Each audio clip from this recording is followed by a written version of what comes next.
주의 날 하나님 앞에 예배하러 나오신 우리 모든 성도님들을 주님의 이름으로 환영하고 축복합니다. 우리 앞뒤 좌우 분들하고 한번 인사 나누시겠습니다. 사랑합니다. 축복합니다. 조금 전에 장로님 기도하신 것처럼 벌써 9월 마지막 주일입니다. 2025년을 시작한 게 엊그제 같은데 한 해의 4분의 3이 이제 지나가고 이제 4분의 1만 남았습니다. 얼마 전까지만 해도 여름이 끝나겠나라고 생각했는데 이제는 아침 저녁으로 선선해집니다. 아마 어떤 분들은 또 아침에 기온이 뚝 떨어지니까 좀 쌀쌀해지네 또 이런 느낌을 받으시기도 합니다. 무엇을 말씀드리려고 하는가? 정말 모든 것이 변하고 또 시간이 이렇게 흘러가고 있다는 거죠. 이런 흘러가는 세월 시간 가운데 우리가 정신을 차리지 않으면, 정말 하나님의 말씀과 기도로 깨어있지 않으면 우리도 모르는 사이에 어하는 순간에 하나님 앞에 서게 되어지고, 그러면 하나님께 칭찬받지 못하고 오히려 책망받는 그런 인생이 될 수도 있지 않을까 두렵고 떨림으로 우리 자신들의 그 삶을 돌아보면서 늘 깨어서 하나님 앞에서 바르게 살아가시는 우리 모든 성도님들 되시기를 주님의 이름으로 축복합니다. 우리 시간에 오늘 본문의 말씀을 통해서 패역한 세대에서 구원을 받으려면 이라는 제목으로 함께 말씀을 살펴보고자 합니다. 우리가 이 세상을 살아가면서 올바른 눈을 가지고 살아간다라는 것은 굉장히 중요합니다. 이 말은 시력이 좋아야 된다 그런 이야기가 아니고요. 눈을 가졌다고 해서 모든 것들을 제대로 보는 것은 아니지 않습니까? 그리고 우리의 눈은요, 육신의 눈은 정확한 것 같지만 정확하지 않습니다. 무슨 말씀을 드리냐면요, 내가 보고 싶은 것 또는 내가 보고 싶은 대로 보는 경우가 굉장히 많이 있다라는 거죠. 어떤 TV 무슨 시사 프로그램이었는지 모르겠습니다. 화면에 글을 이렇게 쭉 적어놨는데 중간중간에 글자를 틀리게 만들어놨는데 읽는 사람들이 다 바르게 읽습니다. 왜 바르게 읽느냐? 그냥 자기는 바르게 보고 읽는 거죠. 틀리게 읽는 게 아니고. 무슨 말이냐? 이게 틀렸는 줄 알았느냐? 하니까 알고도 바르게 읽은 사람이 있는가 하면 틀렸는 줄 몰랐다 그러면서 그냥 늘 그렇게 사용하니까 받침 하나 틀리고 이렇게 회기 하나 틀린 이런 것들도 그냥 바르게 읽어가는 그런 경우가 있다라는 거죠. 우리의 눈은요, 굉장히 정확해 보이지만 정확하지 않습니다. 젓가락이 물속에 빠져 있으면 휘어지지 않은 젓가락인데 젓가락이 휘어져 보이는 것처럼 우리의 눈은 그렇습니다. 그런데 여기서 말하는 눈이 우리의 시력을 말하는 게 아니라 우리의 안목 또는 통찰력 이런 것들을 생각해 볼 때 이 땅을 살아가면서 제대로 된 어떤 눈, 올바른 눈을 가지고 살아간다는 것은 굉장히 중요하다라는 거죠. 그래서 그런 올바른 안목, 눈을 가진 사람은요, 다른 사람이 보지 못하는 것들을 보고 그래서 다른 사람들보다 한 발 앞서 나가는 그런 경우들도 있습니다. 예수님께서도 마태복음 6장에서 이런 말씀을 하셨습니다. 눈은 몸의 등불이니 그러므로 내 눈이 성하면 온몸이 밝을 것이요 눈이 나쁘면 온몸이 어두울 것이니 그러므로 내게 있는 빛이 어두우면 그 어둠이 얼마나 더하겠느냐라고 이야기합니다. 육신의 눈을 말하는 것처럼 보여지지만 이것은 영적인 눈, 우리가 진짜로 밝게 떠서 보아야 될 진짜 어떤 눈을 말하고 있다. 인생을 올바로 보는 능력을 말씀하신다. 그렇게 생각해 볼 수가 있는 것입니다. 우리가 이렇게 올바른 눈, 세상을 바라보는 바른 눈을 가지게 되면요, 우리 앞에 두 가지 세계가 있다라는 것을 보게 되어집니다. 하나는 하나님의 세계이고요, 또 하나는 사탄의 세계입니다. 다시 말하면 하나는 생명의, 또 하나님께서 주시는 영생이 또 풍성한 은혜가 있는 그런 세계인가 하면 하나는 죽음과 절망이 있는 세계다, 그렇게 말할 수가 있는 것입니다. 이 두 세계는 올바른 영의 눈을 가진 사람에게는 정확하게 보여진다라는 거죠. 육신의 눈만 가지고 있는 사람에게는 전혀 보이지 않습니다. 그들에게는 뭐만 보입니까? 내가 지금 살아가는 삶의 현장만, 닥쳐있는 어떤 현실만 보여진다라는 것입니다. 사도 바울은 에베소서 2장에서 에베소 교회 성도들에게 그들이 구원받은 것이 얼마나 놀라운 일인지 밝히고 있습니다. 그러면서 우리가 구원받기 전에 어떤 상태였는지, 그리고 우리가 구원받기 전에 살았던 세계가 어떤 세계였는지를 정확하게 말하는데요. 그가 이렇게 말합니다. 그는 허물과 죄로 죽었던 너희를 살리셨도다. 그때 너희는 그 가운데 행하여 이 세상 풍조를 따르고 공중의 권세 잡은 자를 따랐으니 곧 지금 불순종의 아들들 가운데서 역사하는 영이라. 전에는 우리도 다 그 가운데서 우리 육체의 욕심을 따라 지내며 육체와 마음에 원하는 것을 하여 다른 이들과 같이 본질상 진노의 자녀이었더니, 그렇게 말합니다. 무엇입니까? 에베소 교회 성도들뿐만 아니라 오늘 예배의 자리에 나와 예배하는 우리들도 이전에는 어떤 상태였습니까? 죄와 허물로 죽었던 상태였고요, 세상 풍속을 쫓고 공중의 권세 잡은 자를 따라가고요, 또 육체의 욕심을 따라 지내면서 육체와 마음이 원하는 것을 하는 본질상 진노의 자녀였던 것이 우리의 모습이다라는 것입니다. 그런데 하나님께서 그런 우리를 포기하지 않으시고 사랑하셔서 이제는 우리가 진노의 자녀가 아니라 세상의 풍속을 쫓고 공중의 권세 잡은 자를 따라가는 그런 삶이 아니라 생명의 세계로 옮겨져서 영원한 생명을 소유하고 예수 그리스도 안에 거하면서 주님과 동행하는 구원의 삶을 살아갈 수 있도록 우리를 그 구원의 자리로, 은혜의 자리로 초청해 주셨다라는 사실을 다시 한 번 더 믿음으로 고백하시는 저와 여러분 되시기를 주님의 이름으로 축복합니다. 오늘 본문을 통해서 패역한 세대에서 우리가 구원을 받으려면 어떻게 해야 되는가? 이미 우리는 구원받았지만 구원받은 자로서 또 어떻게 살아가야 되고, 또 그리고 우리가 주변에 아직도 죄와 허물 가운데, 그리고 이 패역한 세대를 따라가면서 또 어둠의 세력에 또 악한 자들의 종노릇하고 있는 그런 그들을 그곳에서 건져내어서 주님 앞으로 인도하고 우리와 한 가지로 구원의 반열에 들게 하려면 어떻게 해야 되는가 한번 살펴보려고 합니다. 먼저는요, 하나님의 말씀을 받아들여야 된다라는 것입니다. 오늘 37절 말씀 우리 한 목소리로 같이 한번 읽어보겠습니다. 37절입니다. 시작. 그들이 이 말을 듣고 마음에 찔려 베드로와 다른 사도들에게 물어 이르되 형제들아 우리가 어찌할꼬 하거늘. 아멘.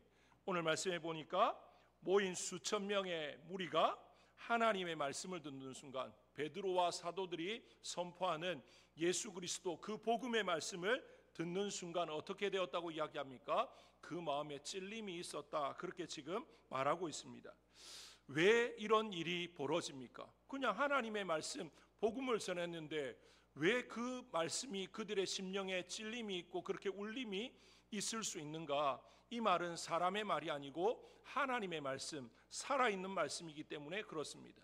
히브리서 4장에 보시면 하나님의 말씀은 살아있고 활력이 있어 좌우의 날선 어떤 검보다도 예리하며 혼과 영과 및 관절과 골수를 찔러 쪼개기까지 하며 또 마음의 생각과 뜻을 판단하나니, 그렇게 말합니다. 하나님의 말씀은 죽은 말씀이 아닙니다. 그냥 우리에게 조금 감동을 주고 좀 괜찮은데 그 정도가 아니고요, 우리의 심령을 찔러 쪼개는, 우리의 관절과 골수와 모든 것들을 찔러 쪼개는, 우리의 육신뿐만 아니라 우리의 마음과 우리의 영혼까지도 완전히 새롭게 할 수 있는 능력의 말씀이 하나님의 말씀이다라는 것입니다. 이게 바로 하나님의 말씀의 역할입니다. 이 하나님의 말씀, 이 성경을 어떤 사람들은 뭐 이스라엘의 역사 뭐 이런 식으로 이야기하기도 합니다. 뭐 또 각 나라마다 있는 그런 뭐 어떤 이제 전설 같은 그런 이야기처럼 생각하기도 합니다. 하지만 성경은 분명히 말합니다. 하나님의 말씀은 이스라엘의 역사도 아니고 그때부터 지금까지 모든 믿는 자들에게 주어진 살아있는, 또 지금도 살아 역사하는 그런 하나님의 말씀이다라고 말하고 있습니다. 그래서 하나님의 말씀을 좌우의 날선 어떤 검보다도 예리하다, 그렇게 말합니다.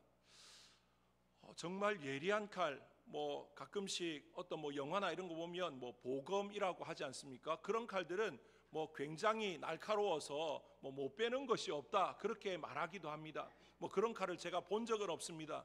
그런데 정말 예리한 칼이라면 뭐 어떤 뭐 나무나 뭐 어떤 물건이나 이런 걸 뭐 자를 수 있습니다. 심지어 사람을 베어서 죽일 수도 있습니다.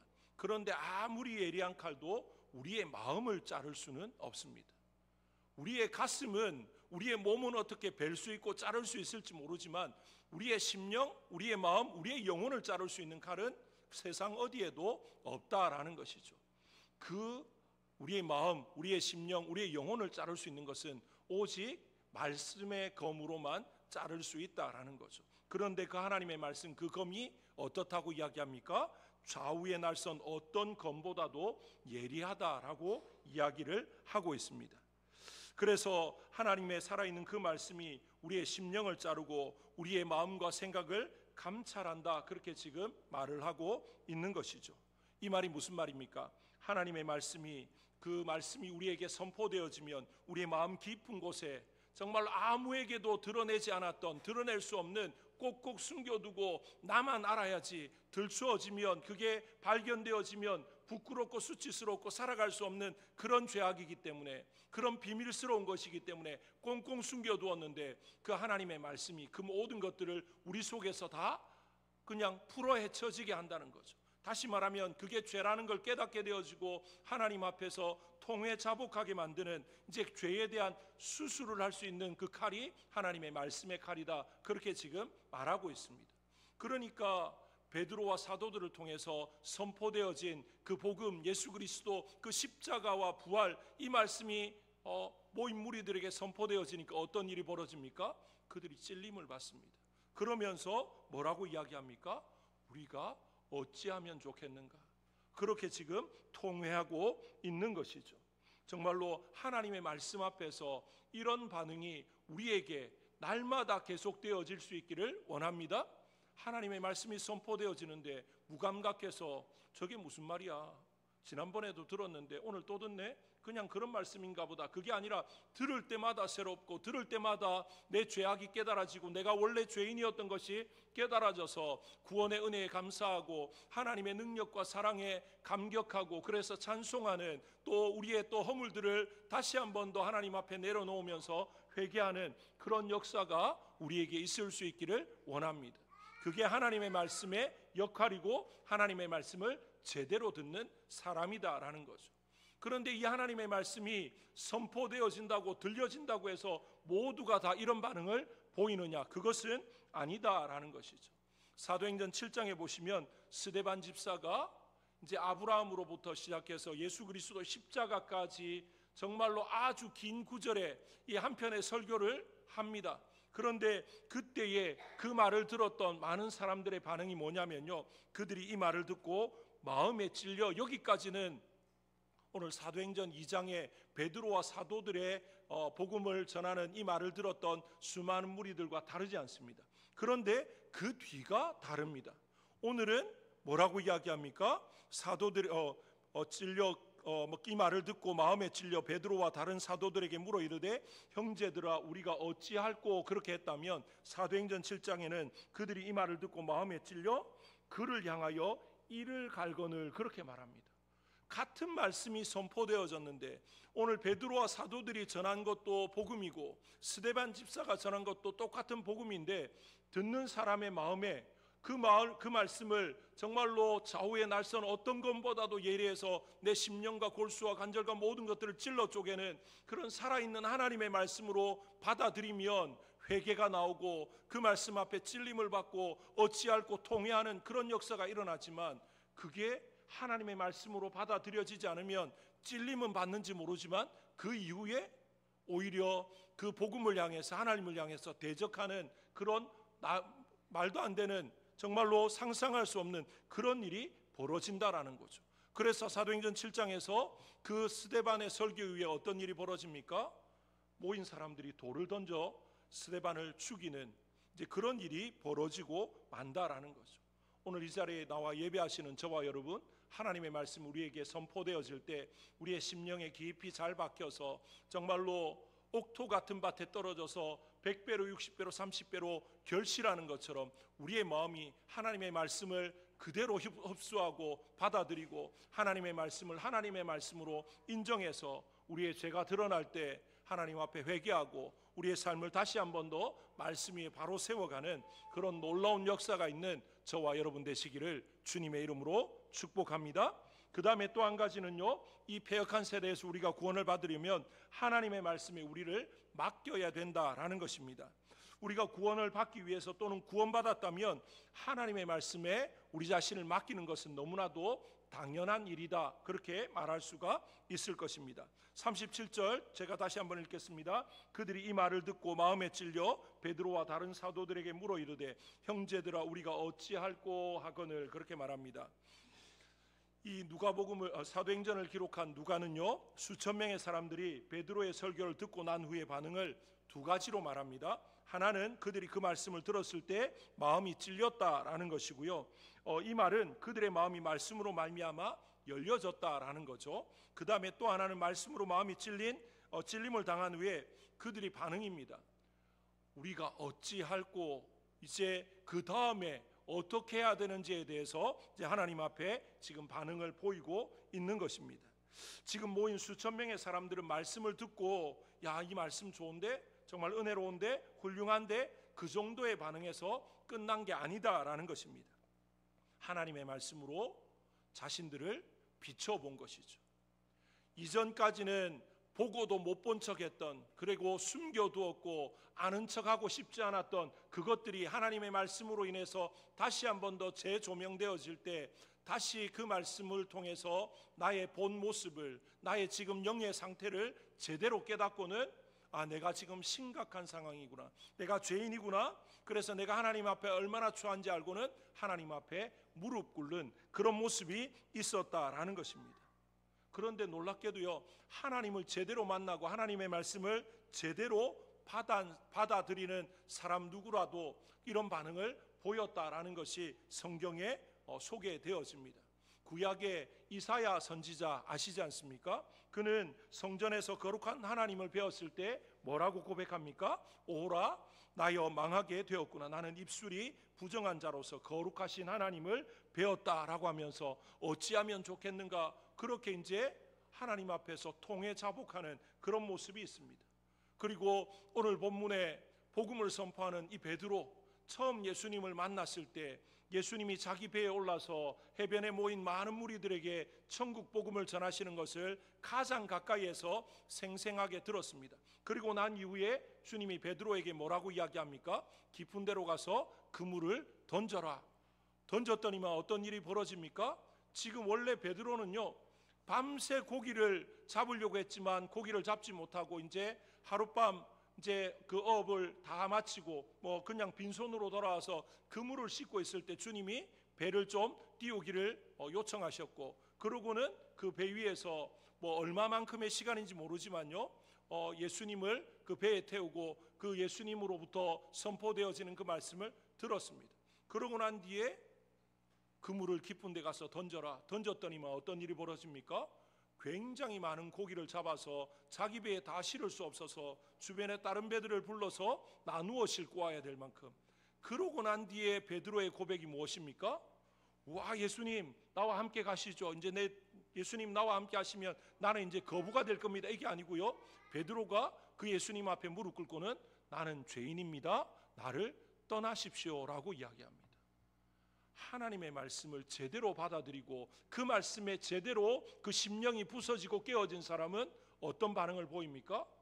나는 어쩔 수 없는 죄인이구나, 나는 죽었구나, 나는 이제 어떻게 하면 좋은가, 그런 반응을 보이는 것이 공통적인 반응이다라는 거죠. 오늘 베드로와 사도들의 그 복음에 선포되어지는 복음을 듣고 보였던 그 수많은 무리들의 반응이 똑같은 반응입니다. 마음에 찔렸고 우리가 어찌할꼬, 이 말은 다시 말하면 우리가 죄인인데, 우리는 죽었는데, 우리는 이제 소망이 없는데 어떻게 하면 좋은가, 그걸 지금 말하고 있는 것입니다. 그래서 결국에 주님의 말씀이 제대로 그 마음에, 심령에, 그 영혼에 울림이 되어지면 어떻게 되어집니까? 결국에는 두 손을 들고 주님 앞에 나오게 된다는 거죠. 그래서 우리가 부르는 찬양이 무엇입니까? 천부여 의지 없어서 손 들고 옵니다. 주님께 항복하는 것입니다. 나는 아무것도 아닙니다, 주님 없으면 안 됩니다, 그렇게 지금 고백하면서 나아가는 거죠. 주님 나를 버리시면 나는 갈 데가 없습니다, 주님 나를 버리시면 나는 살 수가 없습니다, 그 고백을 하게 되어진다라는 거죠. 오늘 저와 여러분을 돌아보았으면 좋겠습니다. 정말 주님 없으면 아무것도 하실 수 없습니까? 주님 없으면 살아갈 수 없다고 고백하십니까? 말로는 그렇게 하는데 아이고 주님 없어도 나는 얼마든지 며칠은 그뜬히 살아, 아니 몇 년은 그뜬히 살 수 있어, 내가 가진 게 얼만데, 혹시 그런 마음이 있으십니까? 큰 오산입니다. 주님이 우리를 놓는 순간 우리는 어떻게 될지 모르는 정말로 연약한 존재인 것을 기억하시고 주님 손 꼭 붙들고 주님에게서 떨어지지 않으려고 또 애쓰는 저와 여러분 되시기를 주님의 이름으로 축복합니다. 이제 하나님의 말씀을 듣고 그 하나님의 말씀에 우리를 맡겼다면 그 다음에 어떻게 해야 되느냐? 하나님의 말씀으로 우리를 바꾸어야 된다라는 것입니다. 하나님의 말씀을 심령에 잘 새기고 우리의 죄인됨을 깨닫고 주님 앞에 항복한 사람이라면 그 다음 우리가 하나님의 말씀으로 우리 자신을 변화시키는 바꾸어 나가는 그런 삶을 살아가야 된다라는 것입니다. 38절 39절 함께 읽겠습니다. 사도행전 2장 38절 39절입니다. 시작. 베드로가 이르되 너희가 회개하여 각각 예수 그리스도의 이름으로 세례를 받고 죄 사함을 받으라. 그리하면 성령의 선물을 받으리니 이 약속은 너희와 너희 자녀와 모든 먼데 사람 곧 주 우리 하나님이 얼마든지 부르시는 자들에게 하신 것이라 하고. 아멘. 이 말씀은요, 당시 지금 베드로와 사도들 앞에 모여진 무리들에게만 하신 말씀이 아니고요, 누구든지 회개하면 성령을 선물로 받는다 그렇게 말합니다. 깨끗하게 되어지고 구원받게 된다라는 것을 말씀하고 있습니다. 그런데 조건이 있습니다. 그 조건은 단 한 가지, 무엇입니까? 예수의 이름으로 회개하고 세례를 받는 것입니다. 회개와 세례는 어떻게 보면 다른 것이 아니다라고 말할 수 있습니다. 세례는 무엇입니까? 죄에 대해서 죽고 이제 의에 대해서 하나님으로 말미암아 새롭게 사는 거죠.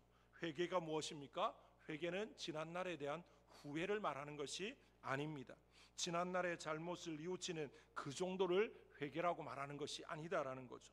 성경에서 말하는 이 회개라고 하는 이 헬라어 단어의 뜻은 너무나도 명확합니다. 그 회개의 뜻이 뭐냐면요, 내 마음을 완전히 바꾸는 것.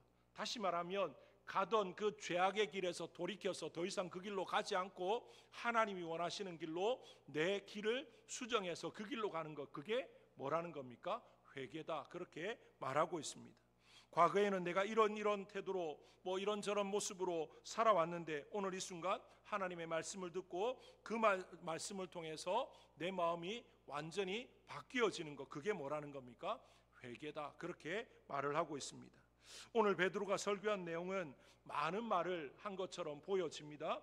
이제 우리가 사도행전 2장에 쭉 보시면 베드로가 많은 말을 한 것 같지만 그 내용은 예수 그리스도에 대한 내용입니다. 세 가지를 말하고 있는데요, 예수님이 이 땅에 우리를 구원하기 위해서 오셨다라는 거죠. 그리고 예수님께서 우리를 구원하러 오셔서 십자가에 못 박혀서 우리 대신, 우리의 죄 대신 대속의 죽음을 죽으심으로 우리가 구원을 받았다라는 것입니다.